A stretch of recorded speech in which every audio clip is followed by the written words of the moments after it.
Je commence à... On va tester sans micro pour voir si ça Voilà. va. Et Donc, puis, si vous n'entendez pas, vous nous faites un signe de la main. Voilà, je vais me présenter. Et si ça pose souci en termes de compréhension, à ce moment-là, je prendrai le micro pour que ce soit compréhensible pour tout le monde. Donc je vais me présenter rapidement. Donc je suis Jean-Marc Antoine, je suis professeur à l'université Jean Jaurès, je suis géographe et je travaille depuis très longtemps sur la question des risques naturels, les inondations, les crues torrentielles en montagne notamment, mais aussi bien sûr en étant ici à Toulouse sur les inondations de plaine de la Garonne à Toulouse. Donc la conférence qu'on m'a demandé, c'était essayer d'évaluer quel était le risque. Cette conférence, elle est faite dans le cadre des 150 ans de la crue de 1875, donc qui est la grande crue de la Garonne, en particulier à Toulouse. Donc on commémore ces 150 ans. L'université, par le biais d'un colloque, qui est organisé la semaine prochaine, lundi, mardi, mercredi prochain, pile aux dates de la crue, le 23, 24, 25 juin.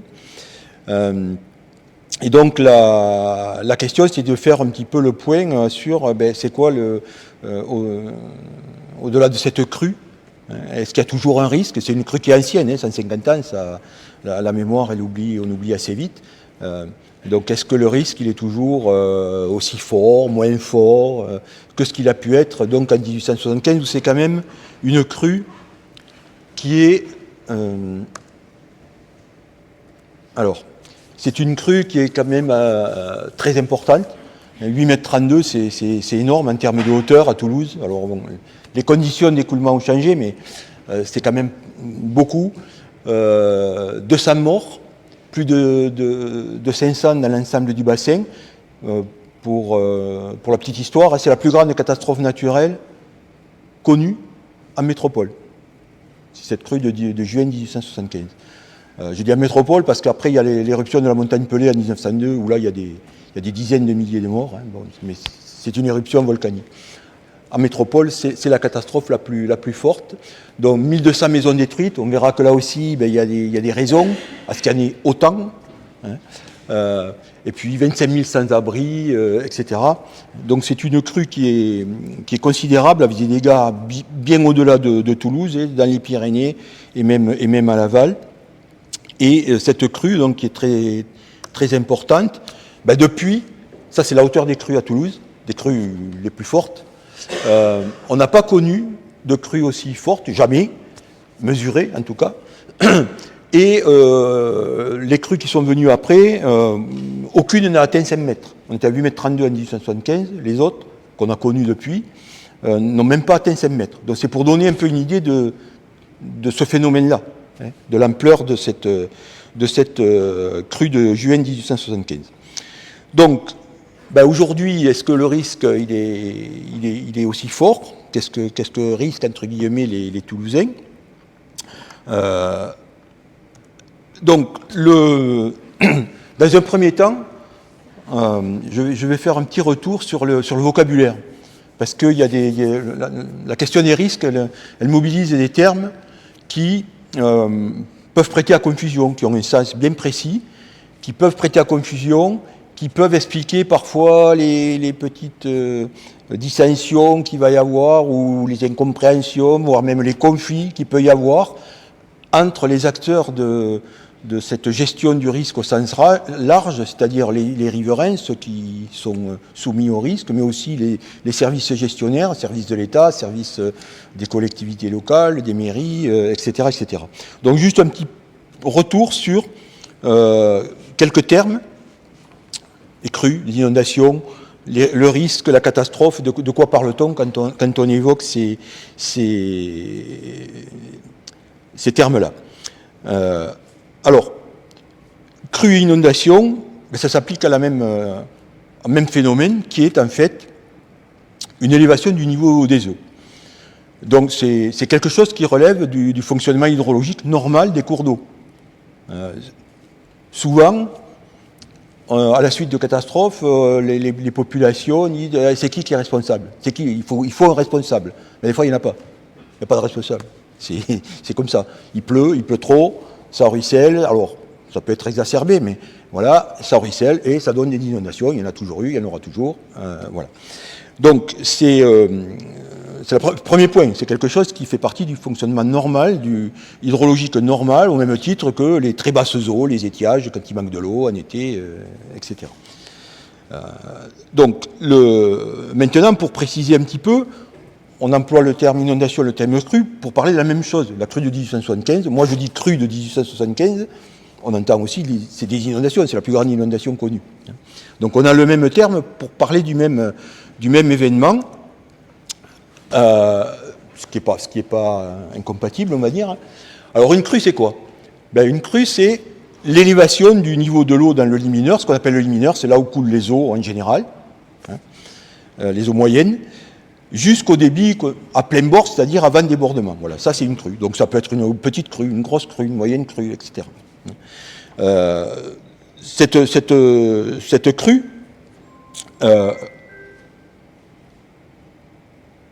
elle peut dégénérer. Elle peut dégénérer en inondation. Une inondation, qu'est-ce que c'est? C'est aussi une crue, mais une crue qui déborde. Donc une inondation, c'est toujours une crue. Une crue, ça ne dégénère pas toujours en une inondation. Donc, l'inondation, c'est la crue qui déborde et qui va envahir le lit majeur, ce qu'on appelle le lit majeur, c'est-à-dire au-delà du lit mineur, de façon plus ou moins large, en fonction de la quantité d'eau qui arrive dans le cours d'eau. Alors les crues, les crues au sens strict, ça fait a priori moins de dégâts que les inondations, sauf dans des cas particuliers, les crues torrentielles en montagne, où il n'y a pas obligatoirement de débordement, mais ça fait de très gros dégâts en termes d'érosion, ou les crues méditerranéennes aussi, qui sont très violentes à cause de l'intensité des pluies et des pentes, et donc qui là aussi n'ont pas besoin de déborder pour faire beaucoup de dégâts. Mais a priori, pour ce qui est de la Garonne par exemple, les crues, ça fait quand même beaucoup moins de dégâts que les inondations. Concernant ces crues, de tout temps, l'homme a éprouvé le besoin de les mesurer, de les consigner, de les mémoriser, de les recenser, de les classer, de les étalonner les unes par rapport aux autres, pour avoir un petit peu des repères. Donc par exemple à Toulouse, maintenant c'est la crue de juin 1875, elle est vieille, mais c'est celle-là qu'on invoque, quand on dit le risque majeur, entre guillemets, c'est la crue de juin 1875. Mais avant 1875, on a des écrits où c'était une autre crue qui était la plus forte, c'était celle de septembre 1772, fin du 18e. Et avant 1772, c'était la crue de 1727, qui est de septembre 1727, qui était la plus forte connue. On voit dans les textes, ça apparaît comme ça.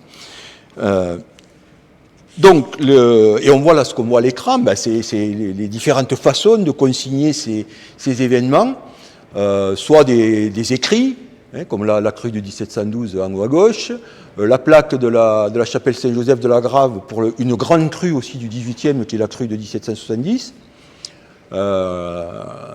des choses plus récentes, les macarons qu'on met aujourd'hui, où on continue. Alors il a fallu une loi, mais pour qu'on continue aujourd'hui à soit entretenir les anciens repères, soit en créer de nouveaux quand un événement survient. Voilà pour ce qui est des crues et des inondations. Donc ça, c'est les deux premiers termes. Ensuite, j'ai parlé aussi de risque, de catastrophe. Donc là, on va dépasser, avec les notions de risque et de catastrophe, on va dépasser la dimension purement hydrologique de l'inondation, du fonctionnement du cours d'eau. C'est-à-dire on dépasse la question de cette crue, elle fait à telle hauteur, telle vitesse, il y a tel débit, elle a inondé jusqu'à tel endroit. On dépasse un petit peu ça pour considérer quoi? Quand on parle de risque et de catastrophe, les effets de ce fonctionnement sur le territoire et dans les zones inondables, et même on considère les effets et on considère aussi la façon dont c'est perçu par les sociétés. Toutes les sociétés ne perçoivent pas le risque de la même façon, ne perçoivent pas les dégâts d'un phénomène de la même façon. Pourquoi? C'est une question de culture. de culture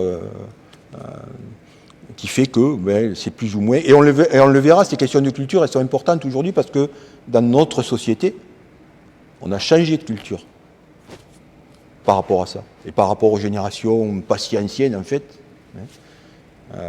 de vos parents, vos grands-parents. On a changé de culture de risque, et c'est important.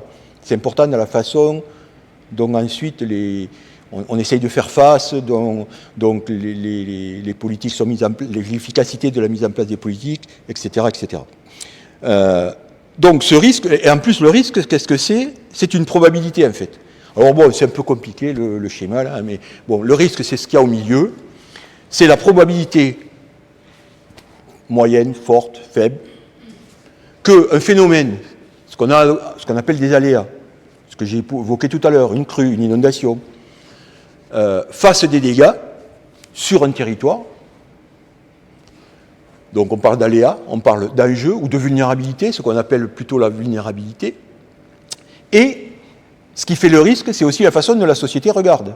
Parce qu'il y a des sociétés qui, face à un risque fort, n'ont pas la même réaction que d'autres sociétés. Ou le dit autrement, il y a des sociétés qui, avec le moindre débordement, ça pose problème. Donc la question de la perception, c'est un élément important. Le risque, c'est potentiel et c'est quelque chose qu'on ne peut pas mettre en équation, j'ai envie de dire, simplement hydrologique ou hydraulique, en termes de hauteur d'eau, de vitesse, etc. Puisqu'il y a des gens qui regardent ça, qui ont des perceptions de ce qui se passe. Donc, l'aléa, c'est important. On voit que le choix de l'aléa à prendre en compte, c'est-à-dire on veut se protéger, oui, de quoi? La crue décennale, centennale, cinquantennale, voilà. Donc c'est un élément important. Pourquoi? Parce que le choix de l'aléa, il détermine, bêtement par exemple, la hauteur des digues. Donc c'est un choix qui est fondamental en termes de protection, en termes de coût et de relation coût-bénéfice également. Donc c'est en matière d'inondation, en général, l'aléa de référence, c'est soit la crue centennale, donc c'est-à-dire la crue statistiquement centennale. Ça veut dire, bon ça vous avez peut-être maintenant, on l'entend souvent, la crue centennale, c'est pas la crue qui survient une fois tous les 100 ans, c'est la crue qui a une chance sur 100 de survenir tous les ans. Ce qui veut dire que vous pouvez avoir plusieurs crues centennales dans le même siècle. Et après, vous allez passer 2 siècles sans crue centennale. Voilà. Donc il faut bien avoir ça à l'esprit quand même. Donc la crue de 1875, elle est dite même pluricentenale. Elle pourrait revenir, je crois, c'est 400 ou 500 ans, je crois, le temps de retour. Elle pourrait revenir 250 ans après, 150 ans après. Ça, voilà, statistiquement, c'est pas impossible. C'est juste qu'on n'a pas le recul historique suffisamment grand pour pouvoir vraiment dire elle ne reviendra que tous les 400 ans ou les 500 ans. Donc voilà pour ce qui est du risque. Le risque, c'est quelque chose de probabilité et quelque chose qui est perçu, qui est donné par une société. Et puis il y a la catastrophe naturelle. Catastrophe naturelle, c'est aussi quelque chose de très subjectif. Catastrophe naturelle, c'est quand le risque se réalise. Donc c'est plus une potentialité, c'est une réalité. Quand il y a une catastrophe, c'est que ça s'est passé. Cette probabilité qu'une rivière déborde, fasse des dégâts, oui, ça y est, c'est arrivé. Mais c'est arrivé avec des dégâts très importants et au-delà parfois de ce qu'une société est capable, des dégâts auxquels une société a atteint ses limites pour faire face et se relever de ces dégâts avec ses seules ressources. C'est ça une catastrophe. Donc avec la question de l'inondation, le risque, la catastrophe, etc., il y a des questions de potentialité, de choses qui sont virtuelles. Le risque, c'est virtuel. La catastrophe, c'est la réalité. Ça s'est déroulé. Alors en France, le terme catastrophe, il pose un souci. Enfin, un souci. Oui, il pose un petit souci aussi parce qu'il a aussi une dimension réglementaire. Alors, catastrophe, ça veut dire quelque chose en France. Vous avez tous entendu, quand il y a une inondation dans une commune, on interviewe le maire, la première chose qu'il dit en général, je vais demander que l'état de catastrophe naturelle soit déclaré. Pourquoi? Parce que ça ouvre droit à la procédure d'indemnisation prévue par la loi de 82, qui fait que c'est plus facile d'être indemnisé. Donc il y a cette dimension qui est réglementaire en France, où la catastrophe naturelle, c'est quelque chose qu'on décide dans un conseil interministériel, qui est décidé dans un conseil ministériel, et qui, de fait, ouvre droit, quand c'est décidé, quand on considère que oui, ce phénomène était une catastrophe naturelle sur telle et telle commune, ouvre droit au régime d'indemnisation le plus rapide, on va dire, lié aux catastrophes naturelles, donc qui date de 82. Donc ça vient un peu aussi...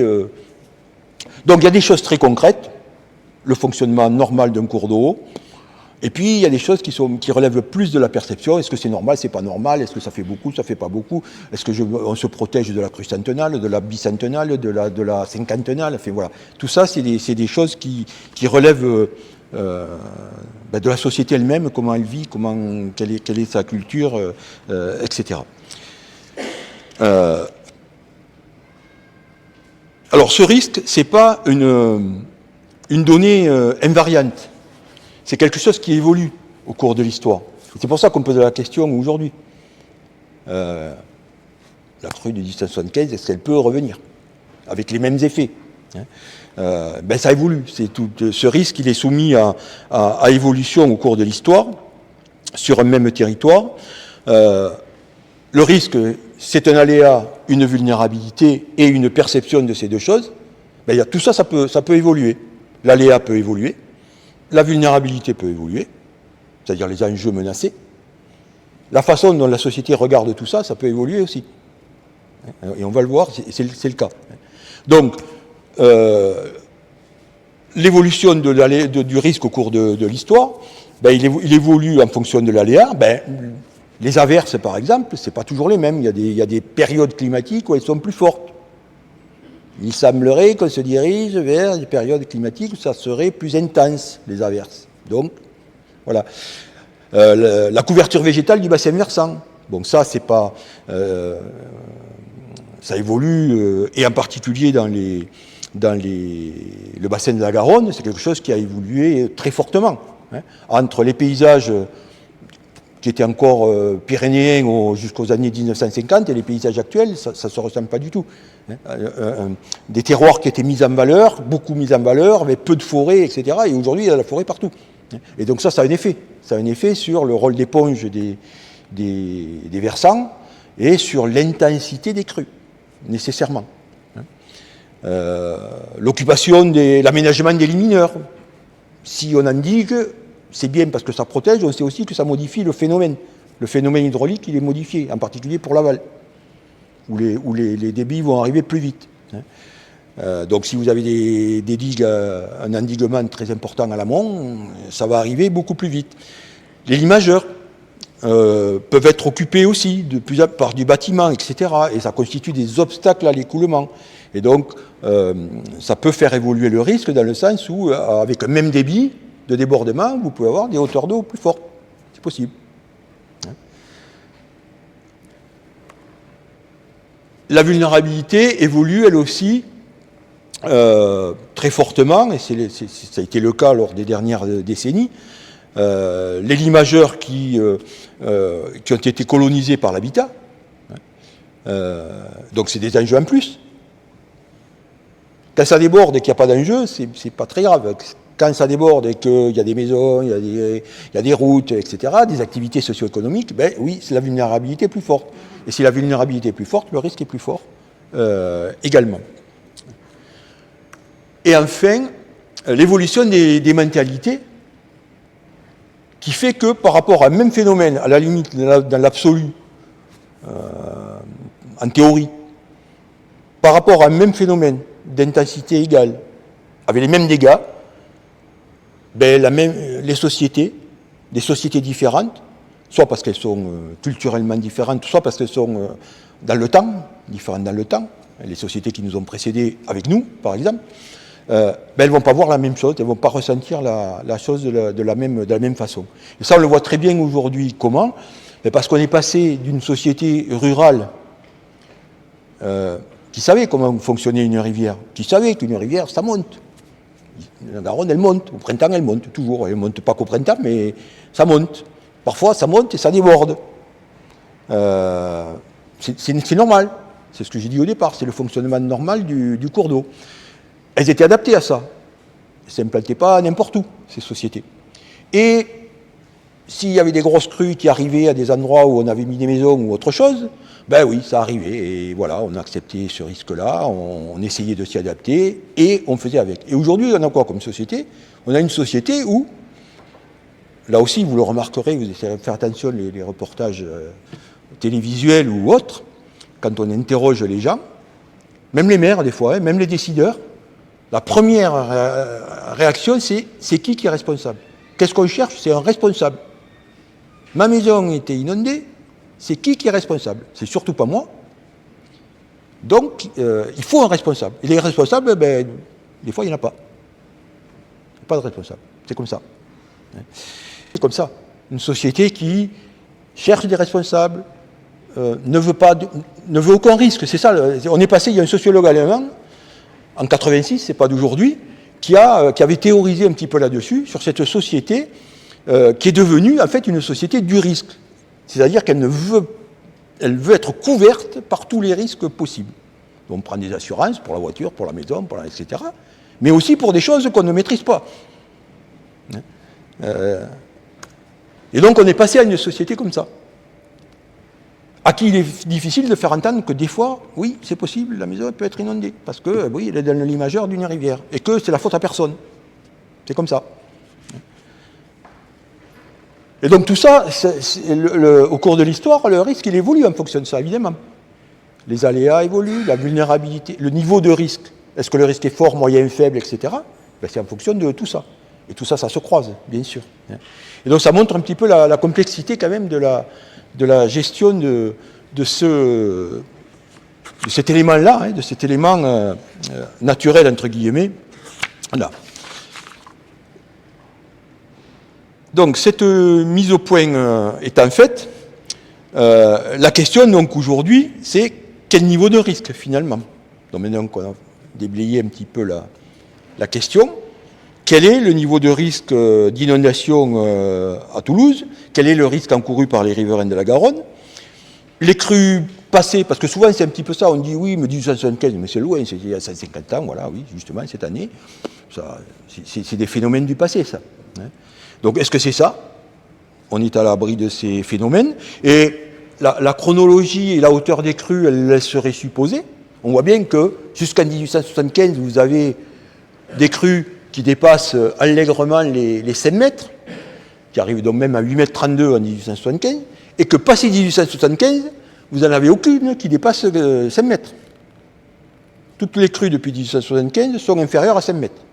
Donc pour se dire, ben ça y est, les grandes crues, c'est du passé, c'était des contextes alors. Donc est-ce que ce risque, il est toujours aussi important? Alors, ben, c'est toujours pareil, il n'y a pas de réponse tranchée là-dessus. Hein. Il y a des éléments, il y a une part du risque qui, elle, est irréductible. Le risque, il y en aura tout le temps, et qui tient en fait à des facteurs pour Toulouse, alors on revient sur Toulouse là, qui tiennent à des facteurs géographiques, qui font que Toulouse, oui, à moins qu'on passe dans un climat semi-aride, et même dans ce cas-là, dans un climat semi-aride, il y a des averses rares mais très fortes, donc des crues, il y en aura, et des inondations, il y en aura tout le temps, qui sont liées donc à ces conditions géographiques. Alors, d'abord, Toulouse, qu'est-ce que c'est? C'est un site fluvial qui est propice aux inondations. Donc Toulouse, là, ce qu'il faut noter, hein, c'est que, vous le savez sans doute, l'origine de Toulouse, elle n'est pas au bord de la Garonne, elle est à Vieille-Toulouse, là-haut. L'oppidum gaulois, il est sur les hauteurs, hein, comme souvent dans ces cas-là. Pourquoi? Parce que les fonds de vallée, on n'y allait pas. Hein. Il y avait trop d'eau, c'était trop humide, il y avait des forêts alluviales très touffues, donc on n'y allait pas. C'était des secteurs dans lesquels on n'allait pas s'installer, en tout cas. On passait, mais on n'allait pas s'installer. Donc Toulouse, c'est pareil. À l'origine, c'est là-haut, c'est à Vieille-Toulouse. Et puis ensuite, on redescend au bord de la Garonne, À l'époque romaine, ben oui, ben les Romains, c'est quoi? C'est la mise en valeur du territoire, c'est les échanges. Et les échanges, il faut bien, ça se fait, les voies de communication, ça suit les vallées. Et pour le coup, Toulouse, là, est un croisement quand même de données, de routes commerciales qui sont fondamentales. Hein. Donc on est au croisement Atlantique-Méditerranée, on est au croisement Pyrénées-Montagne-Plaine. Donc on est vraiment à un endroit, un nœud de communication, pour les échanges en tout cas, qui est très important. Donc Toulouse va descendre finalement en bord de Garonne, dans ce qu'on appelle un méandre, donc qui est une boucle de la Garonne qu'on appelle un méandre. Alors la caractéristique des méandres, c'est que la dynamique de l'eau fait qu'il y a un endroit dans le lumineur où ça érode beaucoup, c'est ce qu'on appelle la rive concave, donc celle qui fait le creux, comme ça. Donc c'est plutôt du côté de la rive droite. Et puis vous avez un endroit qui est la rive convexe, où là les matériaux s'accumulent. Ce que transporte la Garonne, en fait, ça s'accumule sur cette berge. Donc vous avez une berge qui se creuse progressivement, donc qui devient, dont la berge devient finalement assez haute par rapport à l'eau. Et au contraire, de l'autre côté, vous avez les matériaux qui s'accumulent, qui font que le niveau de l'eau est très près de la berge elle-même. Donc ça, c'est le fonctionnement normal d'un méandre. Et donc, on retrouve ça pour Toulouse, où vous avez la rive droite, donc qui est la Toulouse romaine, c'est-à-dire le centre de Toulouse, le Capitole, etc., qui est sur un palier alluvial qui est hors des grandes inondations, qui n'a jamais été inondé. Lui, il n'a jamais été inondé. Jamais. Et vous avez la rive gauche, qui correspond initialement au quartier Saint-Cyprien, maintenant ça s'est bien étalé au-delà, qui, elle, est au contraire inondable, très fortement inondable, parce qu'il y a cette dissymétrie, en quelque sorte, entre les deux berges. Et celle-là, elle est toujours là, cette dissymétrie. Autre phénomène aggravant, donc on retrouve le méandre, c'est qu'en temps d'inondation, quand il y a beaucoup d'eau, en temps de crue même, l'eau a tendance à tirer tout droit, elle va au plus court. Hein. Donc vous avez beaucoup d'eau, mais elle ne va pas faire le tour du méandre, hein. Pouf, ça passe tout droit. Donc cette rive gauche qui est déjà topographiquement exposée, on va dire, ben, en temps de crue, elle va l'être encore plus parce que la Garonne elle va tirer tout droit. Enfin, en tout cas, une partie du flot va tirer tout droit. Et ce qui est normal hein, aussi, c'est des choses qu'on observe ailleurs, hein, c'est pas qu'à Toulouse. Voilà, ça c'est des crues récentes. Alors c'est pas à Toulouse, c'est à Laval, mais on voit bien, ben oui, qu'on a des sortes d'anciens de micro-lits là hein, qui se font, et vous avez une courbe, ben, la Garonne elle est partie tout droit, une partie en tout cas des eaux part tout droit et emprunte cette zone interne, ce qu'on appelle zone interne du méandre. Et à Toulouse, ce fonctionnement qui est naturel, il va être exacerbé par des aménagements humains. Sachant que, alors là c'est vu, normalement le plan il est dans l'autre sens, mais c'était pour bien montrer, parce qu'après je vais montrer le plan de l'inondation de 1875, et on voit bien que ce fonctionnement, on va dire, naturel, ce court-circuitage du méandre par les flots lors des crues, il est favorisé dans Saint-Cyprien par le fait qu'on a creusé un fossé de défense au pied des remparts de Saint-Cyprien, ben, pour des raisons défensives. Mais de fait, on a fait une espèce de chenal là, hein, qui favorise en fait l'envahissement des eaux, la sortie des eaux à l'amont du méandre là, de Toulouse, avant même l'île de Tunis. Et donc, de fait, l'inondation de 1875, donc là vous avez un plan de la zone inondée que j'ai surligné, qui est le plan Sirven, qui est très connu parce qu'en fait c'est quelque chose qui a été vendu au profit des sinistrés, et où on voit très bien, je ne sais pas si vous voyez, on retrouve le méandre là, la rive droite très peu inondée, en tout cas au droit de Toulouse, et la rive gauche par contre, dans le creux du méandre, là, ça a été inondé jusqu'au palier de la basse terrasse, donc tout le lit majeur a été inondé jusqu'à la terrasse du Mirail ou de Purpan, ce qu'on appelle la terrasse de Purpan, jusqu'au talus de la terrasse de Purpan. Donc l'université d'où je suis, moi, il y avait de l'eau au moment de la crue de 1875. On est quand même loin de la Garonne, de la Garonne d'aujourd'hui. On a un site localement, voilà, qui est prédisposé aussi à être inondé. En tout cas, une partie de la ville de Toulouse est prédisposée à être inondée. Après, il y a un facteur à une échelle plus vaste, des facteurs géographiques qui eux aussi font que on aura toujours des inondations, des crues, en tout cas assez fortes, qui peuvent survenir. Et donc, on a une organisation du bassin versant qui favorise, donc, comme je l'ai mis, des crues puissantes.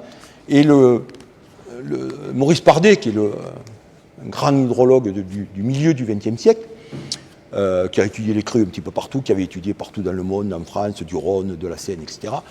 Et qui n'était pas garonnais, quand il a étudié les crues de la Garonne, qui avait remarqué que c'était l'endroit sans doute où les crues montaient le plus haut.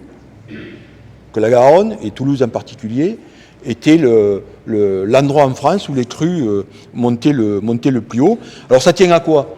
Ça tient à l'organisation de ce qu'on appelle le réseau hydrographique, c'est-à-dire l'ensemble des rivières, des ruisseaux, etc., qui amènent de l'eau à la Garonne.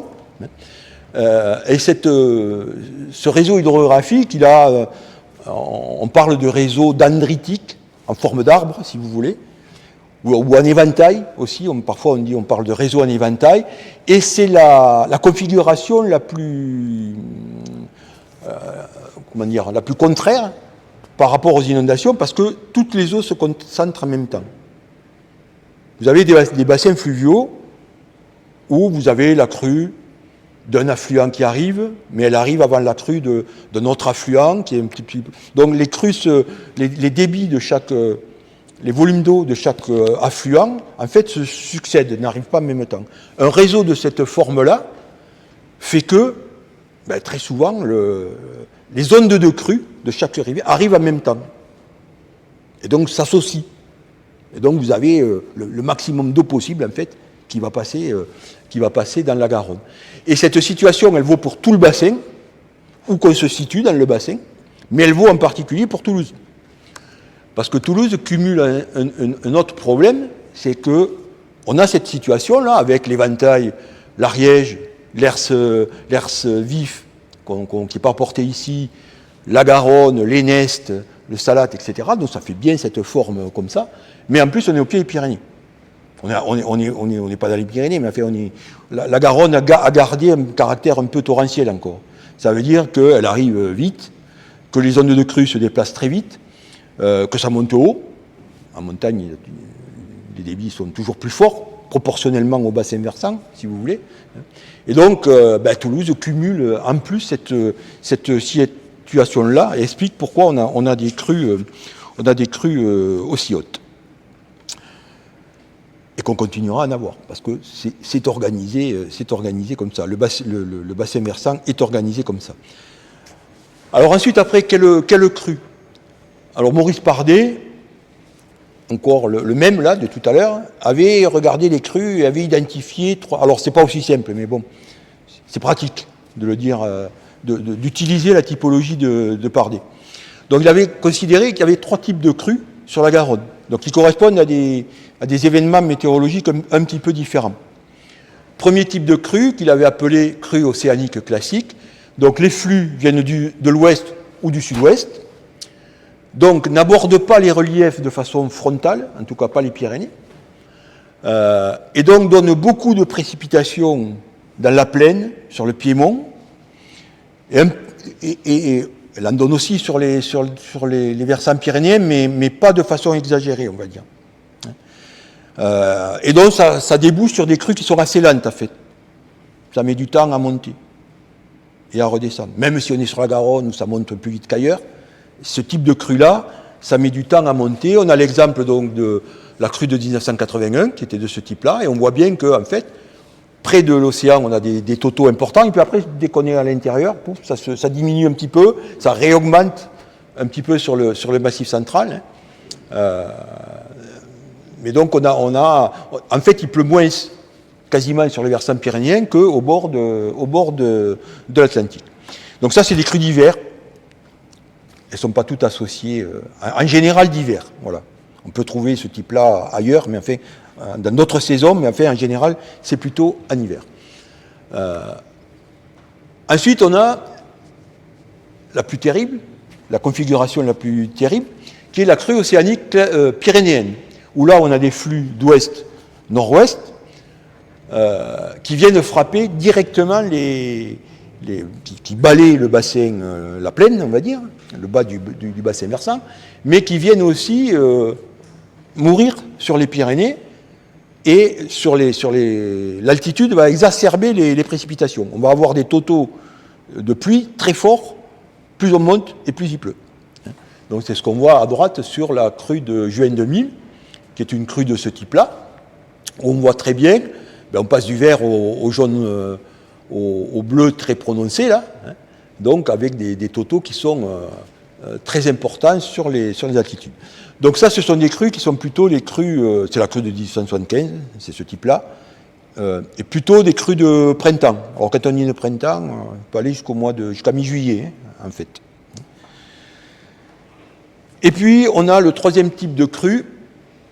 Alors oui, ces crues pyrénéennes classiques, elles sont les cours supérieurs de la Garonne, de l'Ariège, etc., montent très vite, fournissent beaucoup d'eau, et donc on a des crues qui montent très rapidement. Là, ce sont les hydrogrammes de la crue de 1875 dans différents endroits dans le bassin de la Garonne, en rouge Toulouse, et on voit que ça monte très vite.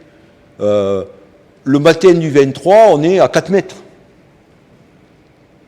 La dernière grande crue, c'était 4 mètres 51. 54, je ne sais plus. Enfin, voilà. On est à 4 mètres, donc c'est pas bon, c'est une crue pour la Garonne, mais pas plus. Et avant la fin de la journée, on est à 8 mètres 32. Donc ça monte vite. On voit bien que sur l'Ariège, c'est pareil. Ça monte un petit peu avant, mais ça monte aussi très vite. L'Ariège à Haute-Rive, non pas très loin de Toulouse, ça monte extrêmement vite. Donc c'est le type de crue où il y a beaucoup d'eau et où l'onde de crue se déplace très vite et qui finalement, en tout cas pour Toulouse, c'est sûr, fait le plus de dégâts. Et puis on a la crue méditerranéenne, alors qui dite méditerranéenne, qui peut avoir plusieurs configurations. Soit ça peut arriver, c'était le cas en 82, je crois que c'est l'exemple qu'il y a là, oui, en novembre 82, il n'y a pas de crue à Toulouse, enfin, il y a une toute petite crue à Toulouse. Par contre, il y a des crues très fortes dans les parties hautes de l'Ariège et des Pyrénées, des Nestes aussi, les parties pyrénéennes. Et là, c'est quoi ? Il y a beaucoup de pluie sur le versant espagnol, ça déborde un petit peu côté français, et ça a donné ces crues de 82. C'était de type méditerranéen. Ça peut venir autrement. La Garonne peut connaître des crues méditerranéennes, parce qu'en fait, ce sont ces affluents de rive droite qui prennent leur source dans le Massif central, sur les Cévennes, etc., qui, eux, vont être très gonflés. Donc c'est ce qu'il y a à droite, les deux flèches, là, les crues cévenols, dont on parle quand il y a des inondations sur le littoral languedocien, dans le Languedoc, par exemple, elles peuvent affecter les parties amont du Tarn, de l'Aveyron, du Lot. Elles peuvent même affecter les parties amont de la Loire, ce type de crue-là. Parfois, ça déborde même jusqu'à la Loire. Et donc là, on a des crues très fortes sur les affluents de rive droite. Donc Toulouse est moins concernée. Toulouse peut être concernée dans le cas de ce qu'on appelle les retours d'Est, c'est-à-dire vous avez les masses d'air qui viennent du sud, qui passent sur la Méditerranée, qui s'humidifient très fortement et qui reviennent frapper les versants pyrénéens, mais ça concerne essentiellement l'Ariège et l'Hers vif. Donc c'est une toute petite partie finalement du bassin versant. Ça peut arriver aussi, ce type de phénomène. C'était le cas en 92, par exemple, en 1992. Voilà. Mais c'est pas la plus fréquente. Méditerranée, c'est peut-être pas le terme. C'est comme ça. Bon, Pardieu l'avait appelé comme ça, donc on a gardé ça. Voilà. Alors ce qu'il faut savoir aussi, c'est que ça, c'est des. Alors ces crues, je ne l'ai pas dit, elles surviennent plutôt à l'automne. C'est des crues qui sont plutôt, comme les crues méditerranéennes qu'on connaît, qui surviennent plutôt à partir du mois de septembre. Aussi, donc ça, c'est c'est qu'on a souvent des crues un petit peu hybrides qui peuvent mettre en jeu plusieurs configurations météorologiques, comme en 1930 par exemple. En 1930, c'est à l'aval de Toulouse, c'est sans doute la plus grande crue connue aussi. Il y a 200 morts aussi en 1930. Et c'était une crue qui avait une dimension méditerranéenne, puisque ce qui est monté beaucoup, c'est le Tarn, l'Aveyron, le Lot, qui sont beaucoup montés et qui ont fait des dégâts énormes. Donc c'est pratique, parce qu'on voit en gros les configurations qui peuvent donner beaucoup d'eau, mais ça peut être très complexe en fait dans le détail. Donc ça, c'est les facteurs géographiques qui font que, ben oui, il y aura... ça, c'est invariant, globalement, à moins de changer complètement le climat, et encore. C'est des choses qui sont invariantes et qui sont liées donc aux configurations géomorphologiques du site de Toulouse et du bassin versant de la Garonne. Ensuite, cette évolution du niveau actuel, on peut se baser aussi sur ce que nous dit l'histoire. Que nous dit l'histoire des crues de la Garonne. Et sur ce point-là, donc on a une très longue chronique de crues sur la Garonne. C'est une des chroniques de crues les plus fournies, pas la plus fournie, mais une des plus fournies en Europe. La première mention de crues de la Garonne, d'inondation de la Garonne, c'est en 585, c'est Grégoire de Tours, dans sa chronique, qui évoque cette crue. Bon, c'est à Agen, c'est pas à Toulouse. À Toulouse, il faut attendre un petit peu. La première crue, je crois, qui est renseignée textuellement, c'est la crue de 1177. Donc, 500 ans plus tard, en gros. Mais il y en a eu avant, sauf qu'elles n'ont pas été consignées, on va dire. Par contre, ce qu'il faut savoir, c'est qu'il y a le géologue Gaston Astre qui a identifié une crue au 5e siècle qui a dû être énorme, 9 à 10 mètres, il a estimé qu'elle devait faire 9 à 10 mètres de hauteur d'eau. Et alors il a identifié comment ? Sur la base d'un dépôt alluvial dans lequel il a trouvé des marqueurs archéologiques. Donc un dépôt alluvial lié à une crue énorme qui a apporté beaucoup de matériaux dans la rive droite, le quartier du Ferretrat. Et cet apport alluvial est datable parce qu'il y a des fragments archéologiques dedans. Donc, et comme il est important, il ne peut être lié qu'à une crue. C'est pas des alluvions qui sont arrivés depuis la dernière glaciation, etc., progressivement, c'est pas ça. Donc, on n'a pas de traces, mais il y en a eu avant 1177 à Toulouse, et sans doute des plus grandes encore que celles qu'on connaît. Alors, cette chronique de crues, dont on ne va pas rentrer dans le détail, donc là, vous avez le nombre de crues par décennie, à chaque fois, c'est pas par année, c'est par décennie. Donc ça peut aller jusqu'à 6 crues par décennie dans la décennie 1770. Et puis une moyenne aussi tridécennale pour voir un petit peu les évolutions. Alors cette chronique, qu'est-ce qu'elle montre ? C'est que les crues surviennent régulièrement déjà au cours de l'histoire. Et il n'y a aucune raison que ça cesse. Sur le recul qu'on a, il y a toujours eu des crues, donc il n'y a pas de raison que ça cesse. Sur les informations qu'on a, des crues qui sont... Alors, il faut toujours les remettre dans le contexte socio-économique des époques où elles surviennent, mais bon, vous avez quand même 1881, alors là, oui, il y a 200 personnes, on ne sait pas si elles sont mortes, mais elles l'avaient un peu cherché, puisqu'elles étaient sur le pont au moment de la crue. Le pont tombe, pouf, tout le monde tombe à l'eau. Donc c'est peut-être pas très révélateur, mais bon. 1712, qui est une très grande crue, 400 maisons détruites, plusieurs morts à Toulouse. 1727, on l'a évoqué tout à l'heure, 54 morts à Saint-Cyprien, 900 maisons détruites. 1770, il y a la plaque dans la chapelle Saint-Joseph. 1772, 50 morts, bon, etc., etc. Donc c'est quelque chose qui montre que il y en a toujours eu des crues fortes et qui ont fait des dégâts. Si depuis 1875, aucune crue n'a fait autant de dégâts que celle de 1875, on peut quand même se poser des questions. Alors des questions sur quoi? Ben, sur ces grosses crues du 18e qui sont a priori, on n'en sait rien, mais a priori de type méditerranéen. Septembre 1772, septembre 1727, a priori c'est des crues de type méditerranéen. Et c'est des crues donc qui arrivent à plus de 7 mètres. Pour une crue méditerranéenne qui normalement ne touche qu'une partie marginale, on va dire, du bassin de la Garonne. On l'a dit, l'Ariège, l'air vif, voilà. Donc ça pose question. Ce qui pose question aussi, c'est les qui n'apparaissent pas là, mais on a aussi des crues estivales.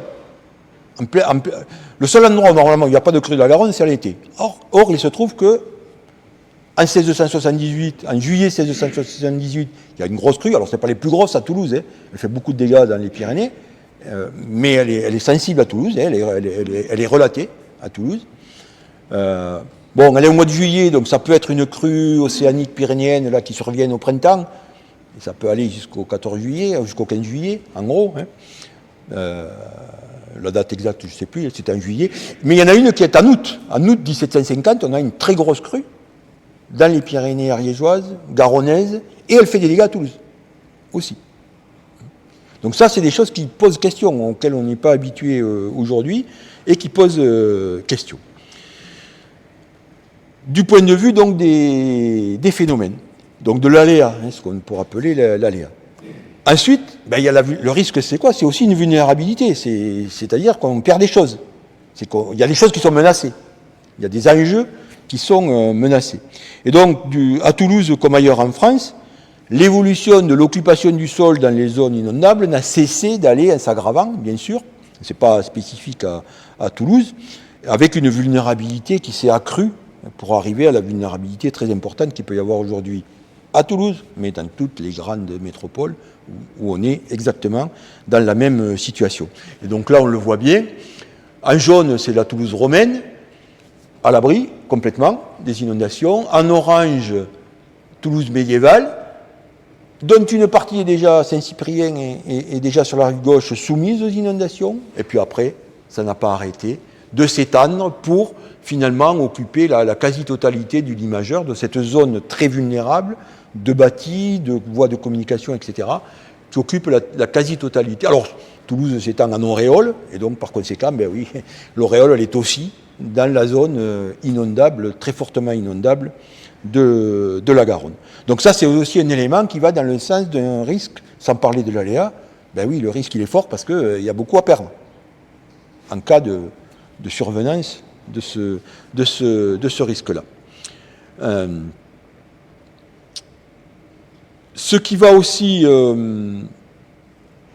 jouer sur le risque, c'est l'aménagement des berges et les modalités de gestion. Ça aussi, c'est un élément qui fait qu'on va pouvoir faire face ou moins, de façon aisée, moins aisée, etc., aux menaces que fait peser la Garonne sur les enjeux humains. Et donc, évidemment, les Toulousains ne sont pas restés par rapport au risque. Donc, les réponses sociétales au risque, elles sont extrêmement nombreuses, très variées. Elles évoluent beaucoup au cours de l'histoire. Donc, je ne m'attarderai pas sur des choses qui sont récentes, qui sont actuelles, en quelque sorte. C'est-à-dire, on essaye de réguler l'écoulement des eaux sur la partie amont, par rapport à Toulouse, par exemple, sur la partie amont du bassin versant, de sorte à étaler les crues, à faire en sorte que une partie de l'eau qui tombe soit stockée le plus longtemps possible dans les sols, par la végétation, etc., de sorte à abaisser les lignes d'eau sur un point donné du cours, donc à Toulouse par exemple. Donc cette régularisation, ben, elle passe par l'occupation du sol, des reboisements qui peuvent être commandés, enfin je veux dire qui peuvent être décidés. C'est les reboisements RTM dans les bassins pyrénéens, c'est ce que vous avez complètement à droite, où ce ravin là qui est très vif au début du XXe siècle, il est complètement reboisé par les eaux et forêts d'abord, l'ONF et le RTM ensuite, mais vous avez aussi des évolutions qui sont tout à fait spontanées sur les versants pyrénéens à gauche, où vous avez, du fait de la rétraction des activités agropastorales, une reforestation spontanée qui certainement joue sur la concentration des eaux, l'abaissement en quelque sorte des lignes d'eau dans la Garonne. Bon, ça, j'en parle pas parce que c'est ce qu'on appelle de la protection plutôt active et qui normalement se fait hors de Toulouse. On ne fait pas ça à Toulouse. Hein. Ça se fait sur la totalité du bassin versant en amont. Hein. Même si on peut faire, c'est possible en plaine aussi. Hein. C'est des choses qu'on fait en plaine également, hein, pour des affluents de la Garonne plus en plaine. Donc là, on ne s'attarde pas trop. La grande affaire, on va dire, à Toulouse, c'est l'endiguement. La grande solution, on va dire, en tout cas celle qui se voit le plus, qui impacte le plus les paysages fluviaux, c'est le système d'endiguement. Ça se voit le plus, c'est aussi la technique la plus ancienne, en fait. Les digues, il y a des digues il y a 5000 ans, quoi, en Chine. C'est des choses qui sont très anciennes, alors pas à Toulouse, mais donc c'est la réponse, on va dire, la plus ancienne. Quoique à Toulouse, elle soit pas très. La première digue dont on ait gardé la trace, c'est la digue du cours des Ormes, Courdillon, aujourd'hui, qui a été construite au XVIIe siècle. Ben, déjà, XVIIe siècle, pourquoi pas avant? Mais parce qu'avant, il y avait peu d'enjeux. XVIIe siècle, ça y est, on a le quartier Saint-Cyprien qui s'est bien étendu, donc il y a des enjeux. Donc, on construit cette digue du cours des Ormes, donc qui a pour conséquence, qui a des conséquences au-delà de la protection, c'est que déjà, donc la digue, elle est... Ah, je sais pas comment je peux faire ça. Essayer de...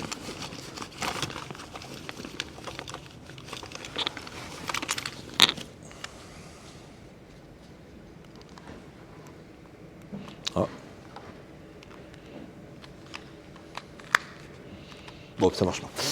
Allez. Donc la digue, c'est le trait qu'on voit bien rectiligne là, hein, sur le plan Jouven de Rochefort. Donc conséquence de cette digue, elle a permis à ce que des matériaux s'accumulent et forment ce qu'on appelait à l'époque les nouveaux ramiers, là, ces espèces de 3 îles là, qui se seraient... On est dans la partie du méandre où ça s'accumule, hein, les matériaux s'accumulent naturellement. Mais si en plus on met un point dur, la digue, qui bloque un petit peu tout ça, ben, vous avez ces matériaux qui commencent à s'accumuler, à sortir de l'eau, à créer des îles. Et c'est étroitement lié à la digue du cours des Ormes, là. Et ces îles, elles vont même être, vous le voyez sur la carte d'après, elles vont même être rattachées au rivage. Conséquence, on a protégé Saint-Cyprien, mais de l'autre côté, on a encore rétréci le goulet. Parce que Toulouse, c'est ça, c'est un goulet d'étranglement, en fait. L'endroit où la Garonne est le plus étroit, c'est au Pont-Neuf. Et donc, on a encore réduit ça, par le fait d'avoir mis la digue. Ce n'était pas ce qui était recherché, mais c'est à ça qu'on a abouti. Ça, c'est pour montrer aussi que les interventions, on fait des interventions avec un but, avec un objectif, et des fois, il y a des choses qui arrivent qu'on n'avait pas prévues, et qui vont dans le sens contraire, en quelque sorte, de l'effet qui était recherché.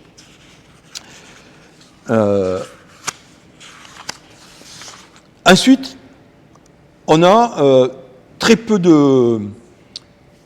il faut attendre le XVIIIe siècle pour voir se mettre en place le grand aménagement, celui qu'on voit encore aujourd'hui, celui qui... normalement, doit apparaître sur toute carte postale de Toulouse qui se respecte. Donc, qui sont les quais en briques rouges, donc qui sont mis en place tout au long du XVIIIe siècle. Bon, que vous connaissez tous sans doute, bien sûr. Ces quais, ben, ils sont mis en place. On est au XVIIIe, c'est pas un hasard. On a ces grandes crues là qu'on a vues, 1727, 1772, 1750, 1712.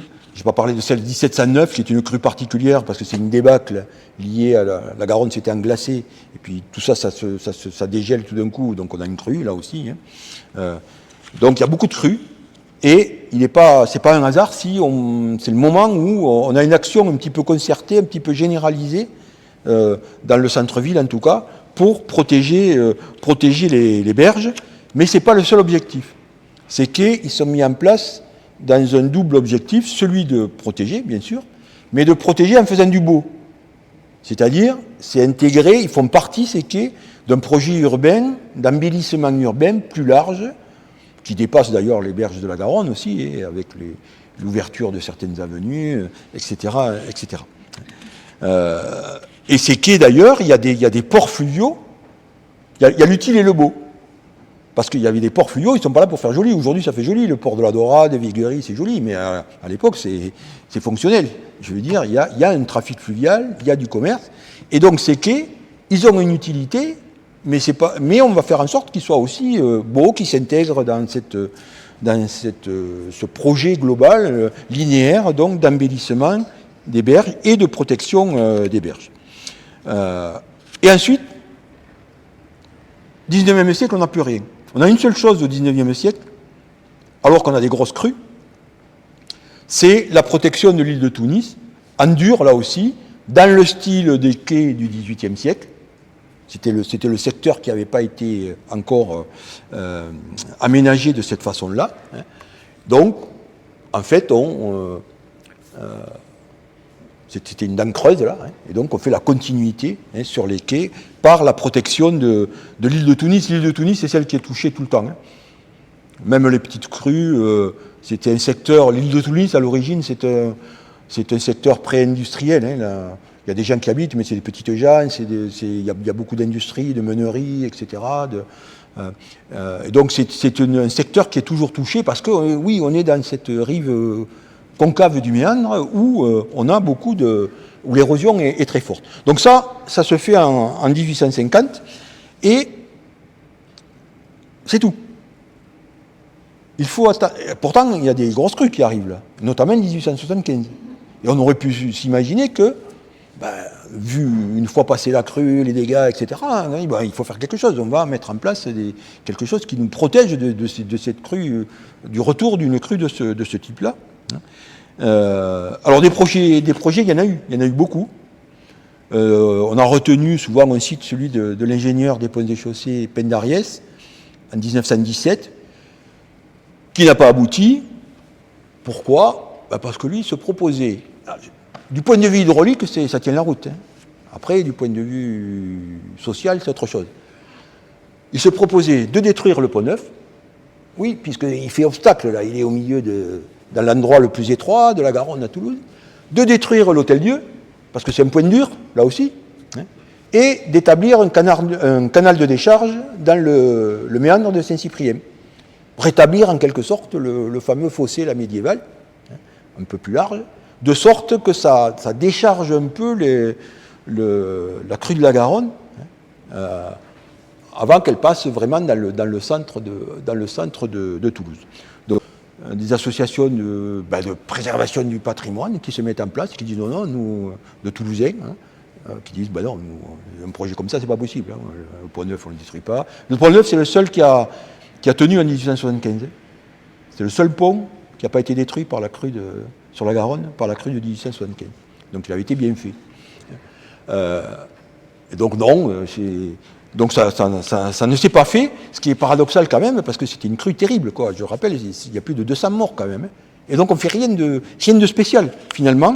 Et il faut attendre 1952, c'est-à-dire 80 ans plus tard, pour, à la suite de la crue de février, donc, la crue de février 52, qui est une crue à 4,51 m, je crois, qui est une des grandes crues du XXe siècle, mais les grandes crues du XXe siècle, c'est 4,50 m. On est loin des 8,32 de 1875. Pour qu'il y ait des choses qui se fassent, pour qu'enfin on reprenne en main cette question de la protection des berges de l'inondation de la Garonne. Alors, opération, le comblement du bras de la Garonnette en 54. La Garonnette, c'est un bras, vous le voyez là, c'était un bras artificiel, c'était le canal de fuite des moulins du château. Et donc, qui passait, qui faisait que l'eau, lors des inondations, vous aviez l'eau qui arrivait pas très loin du centre, en fait. Bon, ça n'en allait jamais, mais ça rapprochait l'eau en quelque sorte du centre. Donc, on s'est dit, cette Garonnette, milieu XXe siècle, évidemment, il n'y a plus de moulins là-dedans, il n'y a plus de tannerie, il n'y a plus de toutes ces choses-là qui utilisaient l'eau de la Garonnette. Et donc, c'est devenu un cloaque, hein, et donc on va la boucher, hein, ce qui permettra de... Mais ce qui réduit encore aussi là les possibilités de débit des crues de la Garonne. Hein. C'était un endroit où il y avait une partie de l'eau qui passait. On la ferme, donc l'eau, il faut qu'elle passe de l'autre côté. Donc là, on a quelques images de cette Garonnette. Donc aujourd'hui, qu'on peut traverser évidemment à pied. Donc ça, c'est comblé en 1954. Ensuite, la grande affaire, ça a été, à partir de 1955, l'endiguement moderne qu'on connaît, qu'on peut voir encore aujourd'hui, donc qui a été décidé après la crue de 52 et mis en place 16 km. Hein. Sur les deux berges, on a 16 km d'endiguement, c'est-à-dire la quasi-totalité de la Garonne, dans la traversée de Toulouse, et contenu entre les deux lignes de digues. Des digues d'ailleurs qui ont fait l'objet d'une... Donc vous voyez là, avec des photos d'époque et des photos actuelles, qui ont été rénovées récemment. Il y a eu un programme de rénovation qui va au-delà d'ailleurs de ce que j'ai montré, puisque ça va jusqu'aux Amidonniers, où l'ensemble des digues ont été rénovées. Ces digues, elles sont très hétérogènes en fait. Moi je ne suis pas spécialiste, mais dans la construction, elles n'ont pas toutes les mêmes types de construction, donc elles sont extrêmement hétérogènes.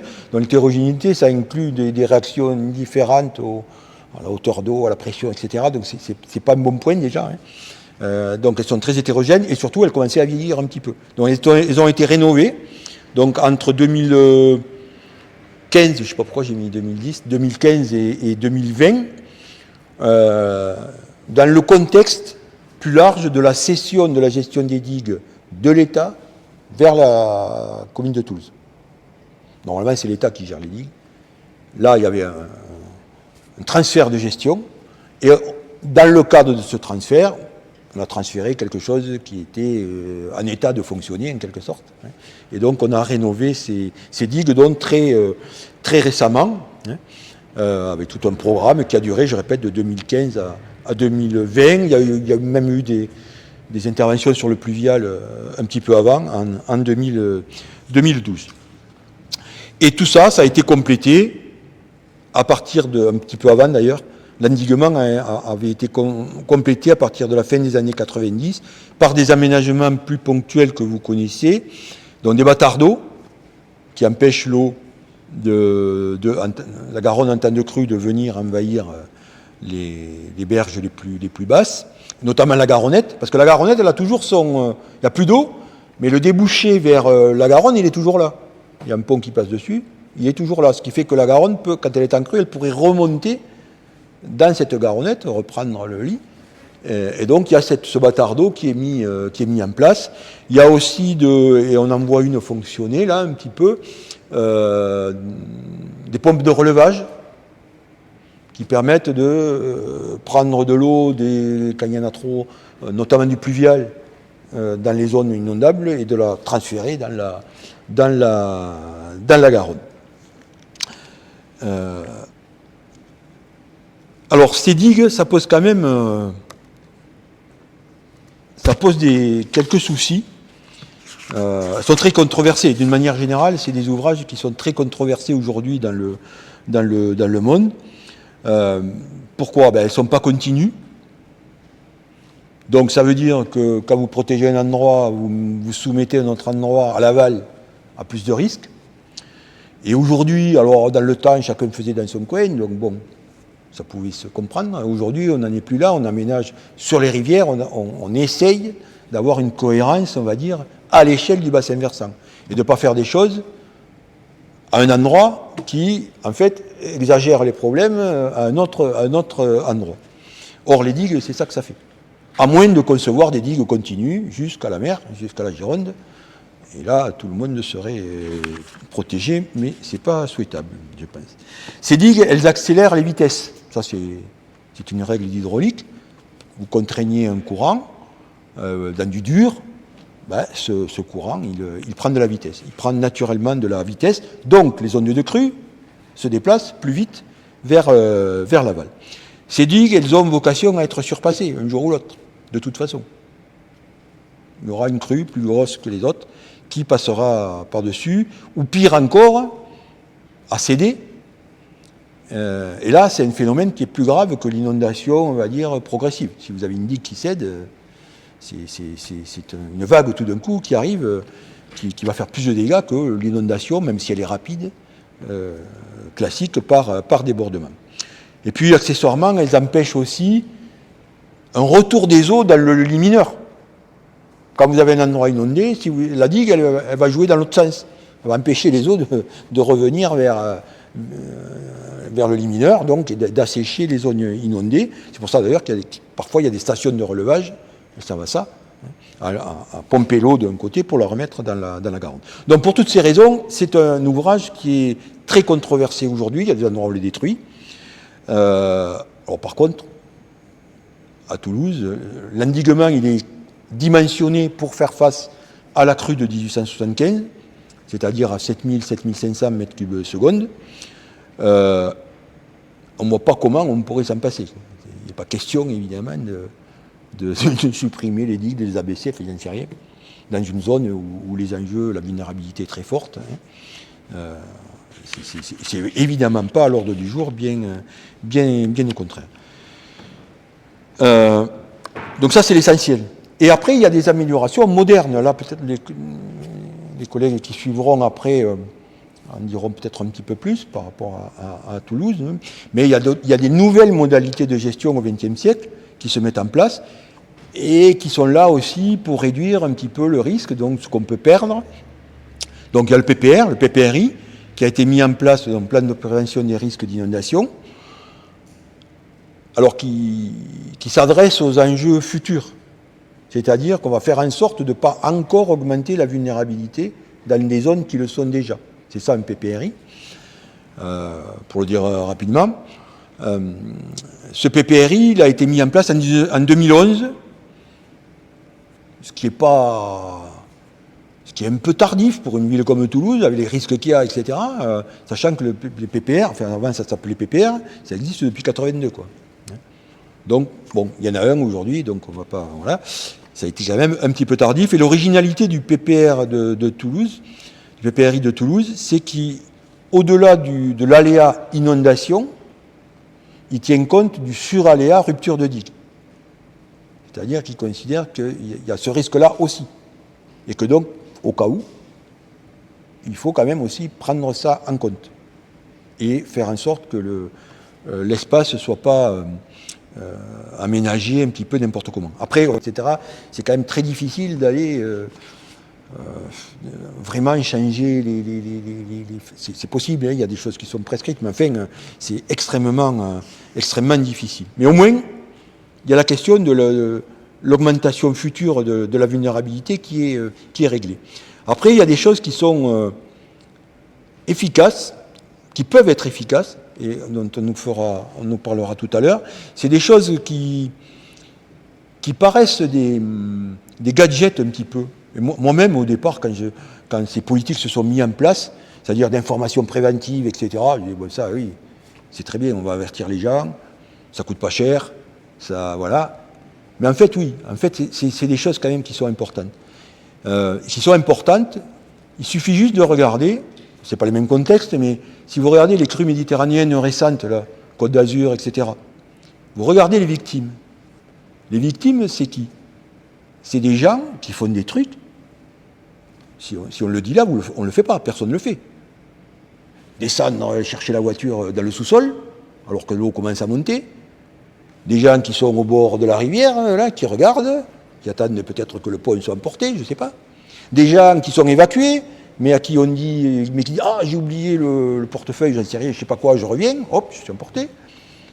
Le gars qui a un 4x4, c'est le roi du monde, il a la route barrée, il passe quand même. Un 4x4, comme une voiture, dès que l'eau est sur le bas de caisse, c'est fini, elle est portée, 4x4 ou pas. Donc finalement, ces histoires d'information des gens, mais c'est pas, ça peut être efficace. C'est quelque chose qui peut réduire le risque, qui peut faire en sorte que ce risque sera moins fort, en tout cas, pour ce qui est des enjeux humains. L'enjeu matériel, c'est autre chose. Mais en tout cas, de ce qu'on peut perdre du point de vue humain, c'est quelque chose d'utile. Donc ça passe par quoi? Souvent on appelle ça la culture du risque. Réinsuffler une culture du risque, ça fait écho à ce que je vous ai dit tout à l'heure, au fait que notre société, elle est devenue une société urbaine qui sait même pas, enfin, qui la plupart du temps, ne sait même pas qu'il y a un cours d'eau au milieu de la ville, que ce cours d'eau, oui, il peut monter très fort, etc. Donc c'est de la culture risque, dire, mais oui, on sait, enfin, peut-être ça peut arriver, donc peut-être on va se préparer, et on va avoir cette culture. Je vais me tenir informé quand il pleut, quand, voilà, je vais regarder un petit peu plus. Et donc ça passe, il y a plusieurs façons de faire, mais c'est l'entretien des repères de crues, par exemple. Donc tout ce qui tourne autour du patrimoine des crues. Ça peut être un patrimoine, normalement c'est quelque chose de négatif, les crues, les inondations, etc. Ça peut être un patrimoine dans ce sens-là qu'il faut entretenir. Ça peut être l'information préventive, c'est-à-dire de dire aux gens, donc ce qu'on appelle le DICRIM. Le DICRIM, ça existe dans toutes les villes, c'est obligatoire, qui ont un PPR, dans toutes les communes qui ont un PPR. En gros, c'est de dire, peut-être vous en parlerez mieux tout à l'heure, mais c'est de dire, voilà ce qui peut arriver, le type de phénomène, voilà ce qu'on a fait, voilà comment il faut réagir. Quelle doit être votre réaction par rapport à ça? Vous avez même le plan familial de mise en sûreté, qui là aussi anticipe, prépare à la crise au niveau de le minimal, la cellule familiale en quelque sorte. Et ça, c'est des choses qui peuvent effectivement, au moins, on est sur l'humain, là, sauver des vies. Voilà, c'est tout. Après, les maisons, les routes, tout ça. Et puis il y a le PCS également, qui est le plan communal de sauvegarde, qui lui est un document. Je ne vous conseille pas de le lire, enfin, sauf si besoin, mais c'est énorme, et ça tient compte de tout ce qu'il faut faire. Si la Garonne monte à telle hauteur, vous avez les niveaux là, voilà ce qu'il faut faire. La mairie met en place, les services de l'État, on avertit tel et tel acteur. Il a ça et ça à faire. On a, au bout d'un moment, il faut avertir ce quartier-là. Donc là, on a les numéros de téléphone, qui c'est qu'il faut avertir, comment, etc., etc. Donc ça prend en compte tous les scénarios. Et qu'est-ce qu'on fait à chaque niveau de crue, de sorte à anticiper, à mettre les gens à l'abri, etc. Donc il y a aussi un PCS à Toulouse. Donc, pour terminer, je ne sais pas si j'ai été long ou pas, il n'y a pas de diapo. Donc la grande question, celle que je reviens sur celle qu'on posait au départ, c'est la crue de 1875, est-ce qu'elle peut se reproduire? Oui, elle peut se reproduire. Les configurations hydrométéorologiques, elles sont toujours là, on les observe parfois. Qui ont produit les grandes crues du passé, on peut les observer encore aujourd'hui. Elles peuvent même se reproduire en version aggravée. On n'est pas sûr d'avoir tout vu, comme type de scénario catastrophe, justement, par rapport aux situations météorologiques. Plus trivialement, je l'ai dit tout à l'heure, c'est trivial, mais c'est une réalité. On sait que tout niveau, tout débit qui a été atteint à un moment donné, c'est possible, puisqu'il a été une fois. Il peut l'être deux fois. C'est des choses qui peuvent se reproduire. Et moi, j'ajoute que, en plus, c'est tout aussi, ça ne repose sur rien de scientifique, mais l'hydrologie, c'est comme le sport, quoi. En gros, les records, ils sont faits pour être battus. Et un jour ou l'autre, ils sont battus. Ça prend plus ou moins de temps. Donc la crue de 1875, oui, elle est possible. Par contre, le phénomène initial, on va dire, hydrométéorologique. Par contre, les conditions d'écoulement, elles ont changé, elles, depuis le 19e.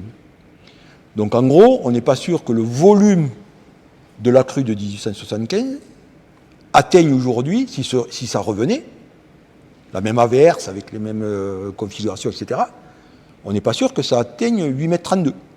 On a même calculé que ça ne les atteindrait pas, parce que la Garonne est endiguée, déjà, on l'a dit, parce qu'elle s'est surcreusée un petit peu. C'est une tendance qui est générale, on va dire, à tous les cours d'eau européens, en tout cas. Donc endiguée, surcreusée, et ce qui fait qu'on a estimé que, je crois que c'est la SOGREA, le bureau d'études, qui a estimé que le volume de la crue de 1775, c'est-à-dire 7000 à 7500 m3/s, il atteindrait une hauteur de 7,60 m. On est à combien? À 6, 7, 70 cm de moins que 1875. Donc ça ne se reproduirait pas complètement à l'identique. Après 7,60 m, c'est beaucoup. Hein. Je vous rappelle que les plus grosses crues, c'est 4,50 m. Hein. Donc jusqu'à 7,60 m, il peut s'en passer des choses. Et on ne sait pas trop comment réagirait l'ensemble du dispositif à 7,50 m, à 6 mètres, à 6,50 m, à 7 mètres. Là, ça fait de l'eau quand même. Ça fait beaucoup d'eau. Donc pour comparaison, la crue c'est 7000 à 7500 m3/s. Le débit moyen de la Garonne c'est 200 m3/s. En temps moyen. Donc vous voyez la différence, la quantité d'eau qui peut y avoir. Voilà. Après, il y a ça va plutôt dans le bon sens. La chenalisation, l'endiguement un petit peu, le surcreusement, etc. Et puis ce qui va dans le bon sens, c'est le fait que la société, c'est pas la même. Elle est censée être mieux préparée, on l'a évoqué. Accessoirement, en 1875, il y a beaucoup de morts qui en fait sont morts dans les maisons qui se sont écroulées. Parce que c'était de l'adobe, de la terre crue, et quand c'est imbibé d'eau, c'est tombé, les maisons sont tombées sur elles-mêmes. Bon, aujourd'hui, ce ne serait pas le cas. Avec la même crue, avec les mêmes hauteurs d'eau, les maisons tiendraient le coup. En général, la plupart des bâtiments tiendraient le coup. Donc, il y a beaucoup de choses quand même qui sont allées dans le sens de la crue elle-même, enfin, le phénomène hydrométéorologique qui peut se reproduire. Est-ce qu'il aurait les mêmes effets? Sans doute pas. Et qu'on est mieux préparé, sans doute, à y faire face. Voilà.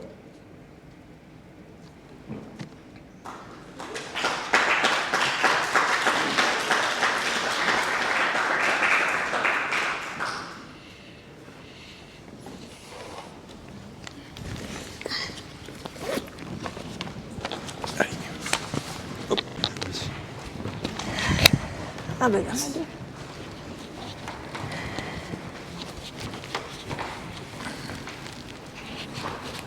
Alors, je suppose que ça va être...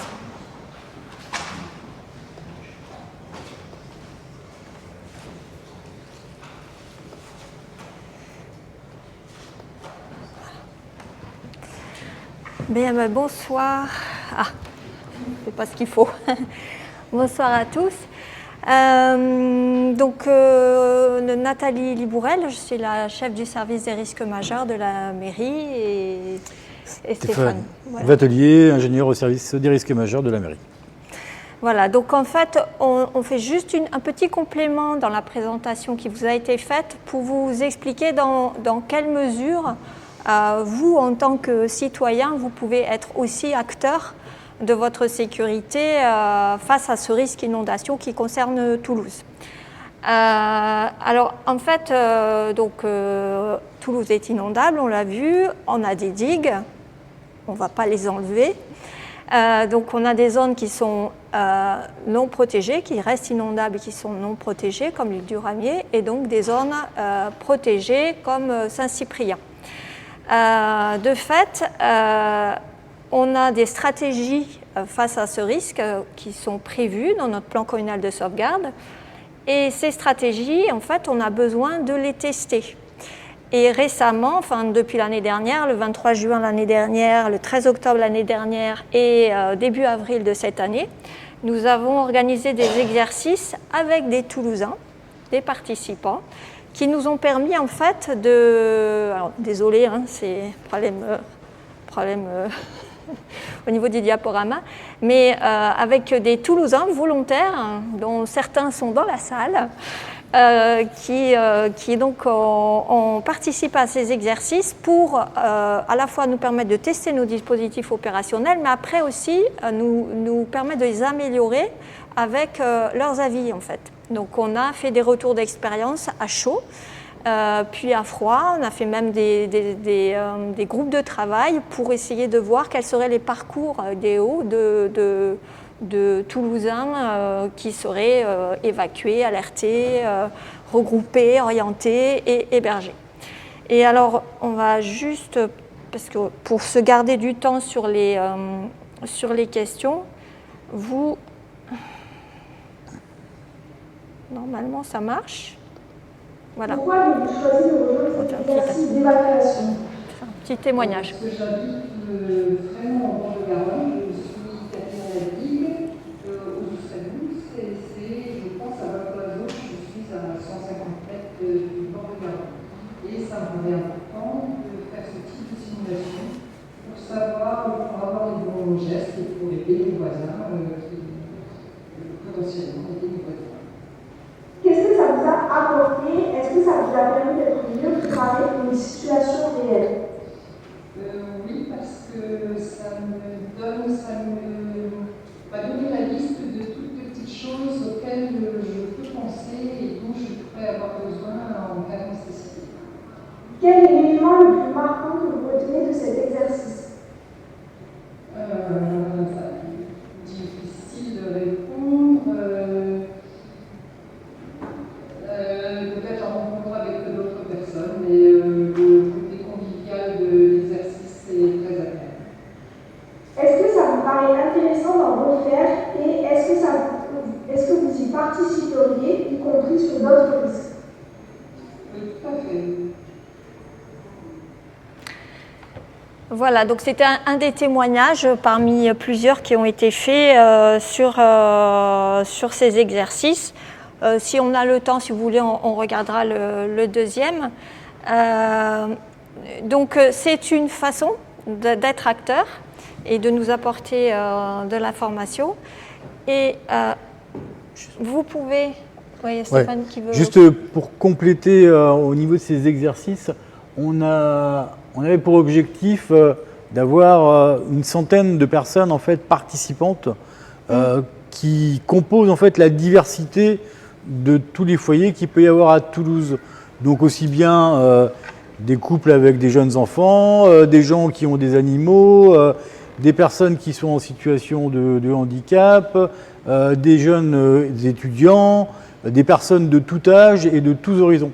Et ça, c'est un gros travail qui a été réalisé avec les services qui nous ont accompagnés et qui ont permis justement de mobiliser une centaine de personnes dans le cadre de ces exercices et qui nous ont permis d'avoir des retours très différents en fonction de la typologie des foyers, parce que nous, on élabore effectivement des plans opérationnels qui sont au regard de ce qu'on essaye d'envisager, mais le retour des gens sur ces dispositifs, il a été vraiment essentiel pour nous et on est en train de mener tout un travail d'amélioration de nos organisations au regard de cette réalité.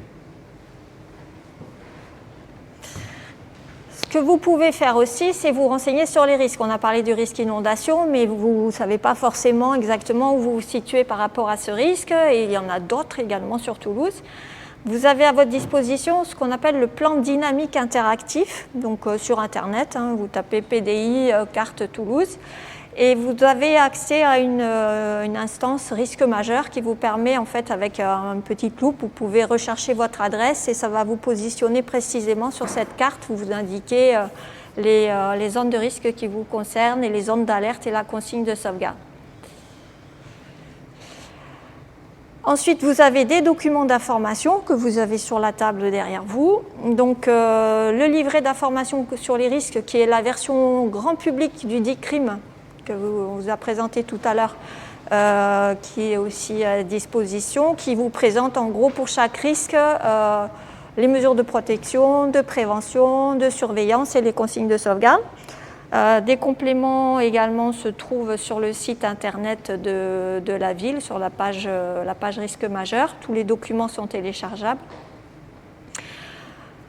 Et donc le plan familial de mise en sûreté, qui vous permet de vous préparer au même titre que dans les écoles, il y a les plans particuliers de mise en sûreté dans tous les établissements scolaires pour mettre les enfants à l'abri, que le maire fait son plan communal de sauvegarde et que le préfet a son dispositif Orsec. En fait, on a tous possibilité de nous préparer avec ce type de plan. Et donc le PFMS, en fait, ça va vous permettre d'identifier, vous allez noter les risques qui vous concernent et puis des choses pratiques, où est ma coupure gaz, où est ma coupure électricité, ma coupure d'eau, quels sont les numéros essentiels si jamais ça arrive, mon numéro d'assurance, voilà. Et vous avez aussi la possibilité de vous inscrire à un système d'alerte en masse pour pouvoir recevoir les alertes que l'on peut vous envoyer par notamment SMS et appels téléphoniques. Vous pouvez rentrer jusqu'à 5 numéros de téléphone par ordre de priorité. Et également, via le programme d'action de prévention des inondations qui est porté par la direction environnement à Toulouse Métropole, vous pouvez étudier les points de vulnérabilité de votre logement. Il y a des financements en fonction des zones concernées et bénéficier plutôt de possibles financements dans le cadre après l'étude de vulnérabilité. C'est-à-dire ça peut mettre en avant des travaux à faire et avoir des possibles financements sur ces travaux. Il y a un site dédié qui est inondation-aglo-toulousaine.fr. Voilà, donc c'était juste une petite présentation rapide pour faire le complément de ce qui vous a été présenté. Et puis je pense qu'avec M. Antoine, on est prêt à... Alors juste pour compléter, on a parlé du plan communal de sauvegarde, hein. Le plan communal de sauvegarde, c'est un document qui est tout à fait accessible, qui explique simplement les stratégies que met en place la ville pour faire face aux différents risques. Donc ça, c'est consultable. Par contre, derrière, effectivement, on a des guides opérationnels qui, eux, ne sont pas consultables et qui nous permettent à nous de mettre en œuvre l'ensemble des dispositifs. Mais n'hésitez pas à consulter le plan communal de sauvegarde, soit dans les mairies Toulouse Services, soit en téléchargeant sur le site internet. On va passer à la partie questions-réponses. Merci beaucoup en tout cas pour vos présentations. Merci à tous les trois. On a à peu près 15 minutes, donc on va essayer je vais voir un peu, on va essayer de prendre quelques questions, plusieurs questions à la suite, peut-être trois. Je vous laisse la parole. Je voudrais poser des questions. On a parlé du PRI. Moi, j'étais moteur constructeur. Donc j'ai vécu le PPRI. Et le PPRI, effectivement, il a paru très tard, comme professeur. Il faut voir la période de préparation et les débats pour fixer ces niveaux. Et ça a été une longue épreuve, et une épreuve quand même de pédagogie pour tous les élus, pour tous les services, pour les coordinations, pour les allers-retours, les tollés que ça a mis quand on a découvert les hautes eaux communes. 1875, etc., avec les débats philosophiques, mais ça ne se reproduira pas, mais c'est complètement stupide, mais vous brisez l'économie, on ne pourra plus construire, etc. Donc cette période a été digérée, et moi je voulais simplement poser à M. le professeur une remarque philosophique.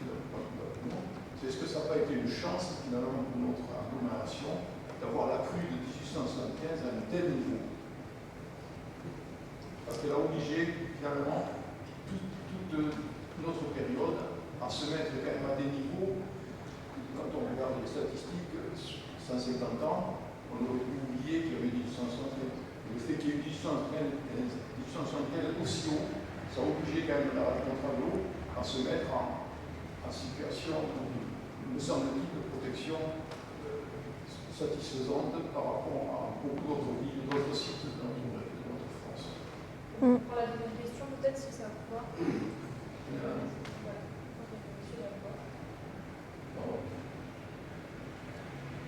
Oui, moi j'aurais deux questions.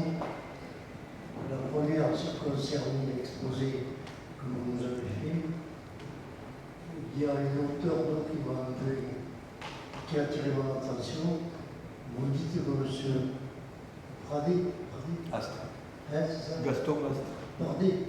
Ah, pardon. Oui, Bardet, qui a dit qu'à Toulouse, c'était la crue implante, un peu ce qu'il voulait en dire, qui était écrit là, j'ai relu. Et ça. Non, il a dit que nulle part, que c'était sans doute l'endroit où ça montait aussi haut et aussi vite. Aussi haut, aussi vite peut-être, mais aussi haut, je suis un peu étonné, parce que je connais bien la région de la Chaudière. Oui. Et là-bas, c'était un débit en 1875 de 10 000 m3 au seconde, bien plus important que ce que j'ai S'il y a le Tarn en plus. Et la hauteur d'eau, c'était 12 mètres. Oui. 11 ou 75. Alors C'était plutôt à 12 mètres. quand Bardet disait ça, il intégrait évidemment ces hauteurs d'eau à Agen, à Marmande, à la Réole. Vous avez des hauteurs d'eau qui vont à 12 mètres, oui. Mais plus on descend, plus il y a de débit. Après, ça dépend des configurations de site. La hauteur d'eau, en soi, ça... Je l'ai mis, ça, parce que voilà, ça marquait. Mais la hauteur d'eau en soi, ce n'est pas un élément important. Ce qui est important, c'est le débit. Parce que le débit, lui, c'est toujours la même chose. 7000 m3 seconde, c'est toujours 7000 m3. La géométrie du lit, c'est autre chose, qui, elle, impacte la hauteur, si vous voulez. Donc, bon... Mais après, c'est les éléments qu'on a. Les éléments des crues anciennes, c'est des hauteurs qu'il faut critiquer. Mais c'est quand même, c'est ça qu'on a. On n'a pas de débit. La deuxième question concerne ce que vous avez exposé là, vous allez nous faire.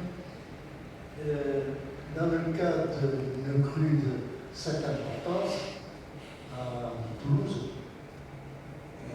s'il arrivait qu'une digue là chaude, etc., qu'est-ce que vous avez prévu pour la ligne de métro qui va se remplir à Saint-Cyprien? Est-ce que vous avez prévu quelque chose? Ouais. Qu'est-ce qui a été prévu? Il y a une zone où là, je pense que ça va se remplir. Alors, on va peut-être faire au fur et à mesure parce que Oui, après, j'ai mémoire de sur le poisson peut-être- rouge, j'ai envie de faire le tour du monde. Vous répondez ou je reviens au PPRI? Oui, je vais peut-être répondre d'abord Au PPRI, d'abord. Au PPRI, oui. Les PPR, ça pose toujours souci. Un PPR, c'est pourquoi? Parce que c'est du foncier qui va être gelé. Ça, voilà, ça on le sait. Ça veut dire qu'il y aura du foncier gelé, il y aura des prescriptions pour le reste. Donc ça pose problème, toujours. Et ça me pose d'autant plus là où il y a des situations urbaines comme Toulouse où tout est démultiplié. Et ça me pose dans les petites communes, dans les grandes, effectivement. Après, moi je m'étais toujours dit que quand même... il faut savoir, par exemple, que Toulouse n'était pas dans les... Il y a une autre procédure qui s'appelle les TRI, la territoire à risque d'inondation. Au départ, il n'y a pas Toulouse. C'est un risque important. Il y a des TRI en France partout, il n'y a pas Toulouse. Ah bon? Voilà. Et donc, moi, le fait que ce soit tardif, ça ne veut pas dire... vous avez raison, oui, ça a laissé le temps. Le fait qu'il y ait 1875, ça a fait que c'est tellement haut que même si on se met un peu en dessous, ben on reste quand même dans des choses sans doute efficaces. Voilà.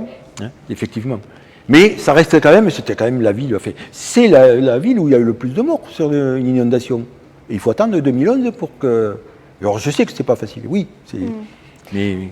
Par contre, à Toulouse, il y avait avant un plan des surfaces submersibles, Oui. avant le PPRI, avant que la loi sorte pour mettre en place ces PPRI. Et c'est vrai qu'il a fallu 6 bonnes années d'instruction, de discussion pour y arriver, mais les enjeux étaient tels que c'est énorme, c'est énorme. Ouais. Et c'est vrai, quand vous parliez on a la chance d'avoir une crue de cette ampleur. C'est vrai qu'on a une situation particulière à Toulouse, c'est que la crue qui fait référence et pour le plan communal de sauvegarde et pour le PPRI, réglementairement, c'est ce qui correspond aux plus hautes eaux connues. Et il se trouve qu'à Toulouse, les plus hautes eaux connues, c'est une crue qui a une période de retour donc estimée à 300-400 ans. Alors que sur la plupart des autres villes, le PPRI est basé sur une crue en fait centenale. Et on dit même que si la crue de référence, les plus hautes eaux connues sont inférieures à une crue centenale, ben il faut rehausser pour le faire faire la base du PPRI sur cette base de crue centenale. Paris est protégé et a son plan canal de sauvegarde sur la base d'une crue centenale. Voilà. Donc nous, on a, entre guillemets, la chance, mais c'est aussi notre malheur d'avoir ce type de crue, mais on a mis en place une protection pour ce type de crue, en sachant malgré tout quand même qu'aujourd'hui, on sait qu'il y a des vulnérabilités dans cette protection, donc on a dû abaisser la protection, notamment en rive gauche, c'est-à-dire abaisser abaisser les niveaux de protection, parce qu'en rive gauche, ce sont des bâtiments, entre autres, qui font digue. Les bâtiments de l'Hôtel-Dieu et la Grave, notamment, font digue, et ce sont des bâtiments très, très anciens. Donc aujourd'hui, en fait, il y a des études complémentaires qui doivent encore être faites, des travaux à faire, mais ça ne va pas se faire du jour au lendemain. Donc en attendant, le niveau de protection a été abaissé. Et donc pour le métro, on a bien intégré ce risque. En fait, et la station Saint-Cyprien en rive gauche et la station d'Ampalo en rive droite sont en zone inondable protégée. Donc il y a des portes étanches qui sont prévues. Et dans tous les cas, en fait, sur certains niveaux de la Garonne, au Pont-Neuf, il y a des côtes qui déclenchent le fait que l'on met en place ces bâtards d'eau, mais aussi qu'on interrompt la circulation du métro. En gros, la ligne A, elle est interrompue, elle ne continuera à fonctionner à un moment qu'entre Basso-Cambo et Rennes. Et le reste, ça ne circule plus, donc elle ne passe plus sous la Garonne. Et la ligne B, c'est au sud, c'est Ramon. Non, le terminus de la ligne B, Ramonville. Et non, c'est le contraire. C'est Bordeaux-Rouge et la station avant Ampalo. Je ne sais plus, je ne me rappelle plus. Ouais, ça doit être ça, Saint-Michel. Non, ça doit être même encore au-dessus. Pas les Justices, je ne sais plus. Et ça, c'est un niveau intermédiaire dans la protection. Et ensuite, c'est carrément, on interrompt totalement la circulation dans le métro. Il n'y a plus de métro qui passe. Voilà. Au même titre qu'à un moment, on interrompt la circulation des ponts, sur les ponts. On coupe la circulation sur les ponts. Il n'y a que les secours qui peuvent passer. Après, il faut bien se rendre compte que si on est sur une crue vraiment de cette hauteur-là, Blagnac est déjà sous l'eau.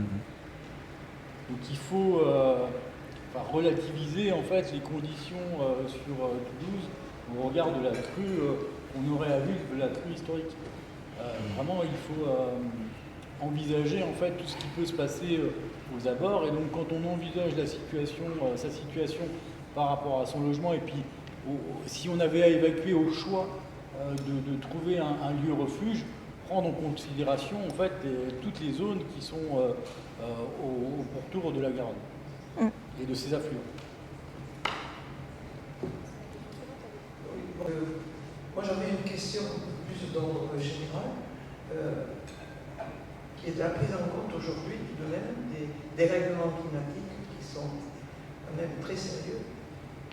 Et en particulier, je pense que beaucoup de Toulousains, mais pas que, nous avons en tête ce qui s'est passé à Valence. Et donc, je me posais la question, est-ce que ces questions-là, ces éléments-là, sont pris en compte aujourd'hui dans le cadre des réflexions et des études que vous avez conduites jusque-là? Je fais partie d'une association qui est l'association Au Secours 31, et donc effectivement, on s'interroge sur ces questions. Dans le cadre du programme d'action de prévention des inondations qui se fait, en fait, qui découle, donc on a le territoire à risque important d'inondation qui concerne beaucoup de communes, et donc on découle en fait une stratégie locale de gestion du risque inondation et un programme d'action de prévention d'inondation qui va concerner 129 communes. Là. Il est en cours d'élaboration. Et dans le cadre du programme d'action de prévention des inondations d'intention, c'est-à-dire qu'avant le PAPI, il y avait un PAPI d'intention, qui est en cours de finalisation, là, son programme, il y a eu des études des zones susceptibles d'être inondées à l'échelle de la métropole face à des pluies d'intensité exceptionnelle. Alors je ne sais plus quelle période de retour a été retenue, mais c'est vraiment exceptionnel et partant du principe d'une hypothèse qui est en fait fausse, c'est-à-dire qu'on considère que cette pluie, elle tombe partout uniformément sur l'ensemble du territoire métropolitain. Alors ce sont des pluies d'orage, en fait, des pluies de ce type. Donc ce qui n'est pas possible, en fait, qu'on ait une pluie d'orage de ce type continue sur l'ensemble du territoire. Mais ça a permis de mettre en avant, et ça va être pris en compte, en fait, dans les plans communaux de sauvegarde des communes, ça a permis de mettre en avant les zones les plus à risque, en fait, et en sachant que c'est quand même un risque qui est très soumis à plein de paramètres, parce que ça va dépendre aussi des réseaux, s'il y a un réseau, un collecteur qui est encombré parce qu'il y a des détritus ou autres qui se sont accumulés, là ça va s'engorger et ça va poser des soucis également. Et il y a en parallèle d'autres études, parce qu'il y a le schéma directeur de gestion des eaux pluviales qui est en train d'être mis à jour et d'être travaillé, et qui conduit aussi à faire des études de cumul de crues et de pluies intenses. C'est-à-dire voir quels seraient les impacts de plusieurs scénarios de crues hivernales ou crues justement suite à différents types de crues et à différents types de pluies, suivant si les pluies plutôt justement hivernales qui sont continues et pas d'une intensité extrême, ou des pluies d'orage. Voilà, on a travaillé sur des hypothèses crédibles, mais en même temps assez maximalistes de concomitance, et à partir de là, il y a eu des modélisations pour voir quel serait l'impact de ces phénomènes, pour mettre en avant justement des points à travailler en termes de débit, notamment à sortir des réseaux et à rejeter en Garonne. Quand on a fermé les vannes pour protéger Toulouse, pour éviter que la Garonne remonte dans les vannes, enfin dans les collecteurs, et une onde des points bas en ville, quand on ferme ces vannes, on pompe les eaux de pluie pour les rejeter en Garonne. C'est ce qu'on voyait sur la photo, là où on avait la porte de la Garonnette fermée et on voyait l'eau qui se rejetait côté Garonne. Le problème, c'est que s'il pleut beaucoup côté ville, toutes ces eaux, il faut aussi les évacuer. Et si les pompes n'ont pas un débit suffisant, au bout d'un moment, côté ville, ça s'accumule et ça sort dans la rue. Donc tout ça, c'est en cours d'étude. Et on est en train de prioriser les travaux qui seront justement pour les points les plus problématiques et qui feront l'objet de financement dans le cadre de ce programme, justement. Donc oui, ça fait partie des choses qui sont étudiées, qui sont prises en compte. C'est quand même beaucoup plus local qu'une crue de la Garonne. Ouais. C'est une autre dimension. On est capable d'estimer des intensités qui pourraient être plus fortes, mais très localisées. Vous faites référence à Valence, ce n'est pas du tout les mêmes fonctionnements. Ouais. C'est des crues méditerranéennes. Par définition, c'est des petites cellules orageuses qui restent statiques, donc sur entre guillemets, des petits espaces. C'est beaucoup plus petit que le bassin versant de la Garonne. Et ça, on est incapable de dire aujourd'hui si, à l'échelle du bassin versant de la Garonne à Toulouse, on a des puits de ce type qui sont possibles. Ça, on est incapable de le dire. Ouais. On est capable de dire que ponctuellement, ici et là, ça peut arriver, oui. Une intensité de 100 millilitres/heure, enfin voilà, de type méditerranéen. Mais le problème du changement climatique, c'est le transfert de phénomènes d'échelle régionale à l'échelle locale. Ça, on a quand même beaucoup de mal, parce qu'il y a des facteurs après locaux. Enfin, une crue, c'est le résultat de tellement de facteurs que. Après, il y a le risque. Le risque, oui, oui. Des phénomènes, des averses d'intensité plus forte, oui. Mais ça touche plus, enfin je pense qu'on a plus s'inquiéter de ce qui vient d'être dit, c'est-à-dire localement sur des questions de ruissellement urbain, en fait c'est ça, donc sur des zones imperméabilisées, etc. Mais c'est pas la Garonne, quoi. Cette eau-là, elle va pas faire monter la Garonne, parce que ça sera juste à Toulouse, la métropole, etc. Ça ne sera pas la totalité du bassin versant. nos collègues du PAPI travaillent aussi sur justement la résilience des réseaux au regard de ce risque de crue, enfin d'inondation par ruissellement urbain.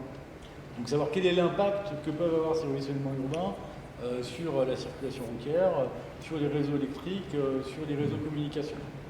Ils ont engagé en fait des démarches avec des opérateurs pour pouvoir identifier les éventuelles fragilités et savoir comment on pouvait y remédier. Et d'autre part, Toulouse Métropole a travaillé sur la mise en place d'un plan d'adaptation justement au changement climatique. Alors, pas lié uniquement au phénomène de ruissellement, mais sur tous les phénomènes climatiques qui peuvent évoluer, de manière à mettre en place des nouvelles stratégies pour y faire face. Ce qui est valable aussi d'ailleurs pour les réseaux de transport d'OTCO qui travaillent aussi sur ces sujets-là.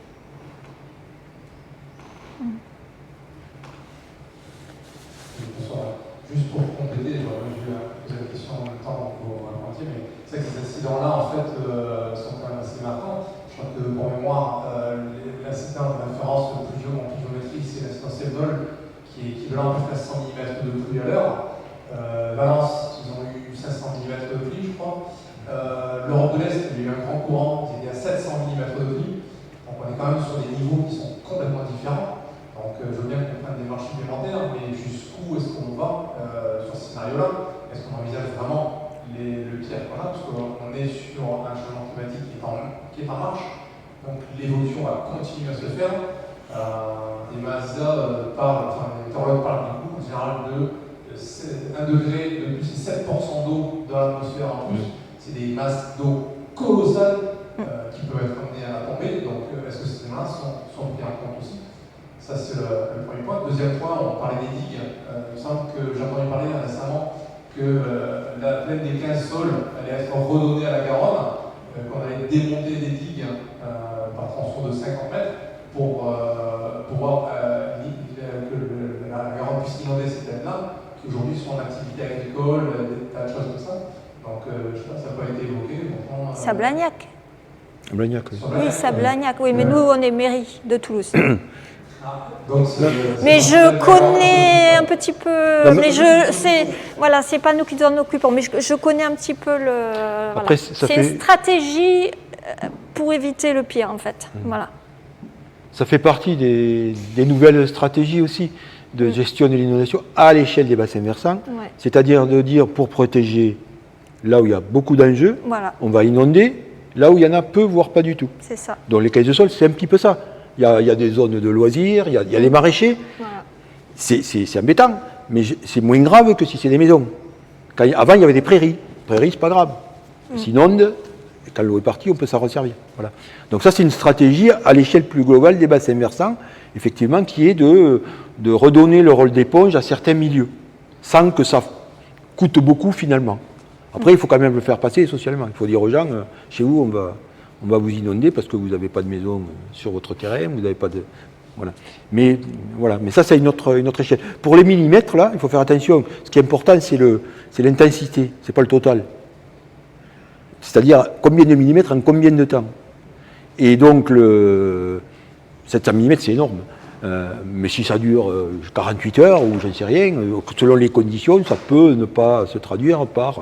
c'était à l'heure. Voilà. 700 mm à l'heure, c'est beaucoup. Je ne sais pas. Je ne sais pas. Ça vraiment, ça fait beaucoup.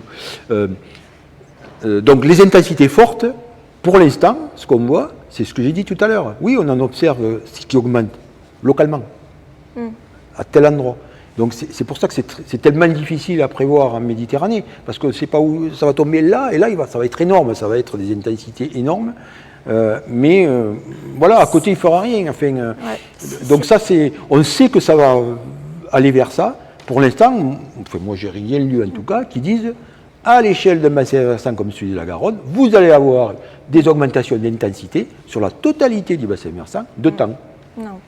Il y a des probabilités, vu ce qu'on dit, de la chaleur de l'air, de sa capacité hygrométrique.